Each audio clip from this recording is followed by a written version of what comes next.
আজানের সময় আকাশের দিকে তাকিয়ে একটি দোয়া পড়েন, আপনার সব দোয়া কবুল হবে। আল্লাহর কসম করে বলছি, আল্লাহর কসম করে বলছি, পরীক্ষিত আমল এগুলো শেয়ার করে দিবা। তুমি আমল না করেও সওয়াব পাবা তোমার একটা শেয়ারে। এটি যদি শুনে অন্য কেউ আমল করে তুমি আর সওয়াব পেয়ে যাবা। আজানের সময় যখন আজান হয় তখন আমরা কথাবার্তা বলি, এগুলো অনুচিত।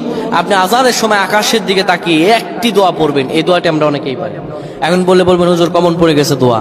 আমরা অনেকেই আল্লাহ তাআলার কাছে এটা ওটা চাই, কিন্তু সঠিকভাবে চাইতে জানি না। সঠিকভাবে কোনো ব্যক্তি যদি চায় আমার আল্লাহ তাকে দয়া করবেন। আল্লাহ বলেন, বান্দা উদউনি আস্তাজিব লাকুম, আমার কাছে চাও আমি আল্লাহ সব দিয়ে দিব। সুবহানাল্লাহ।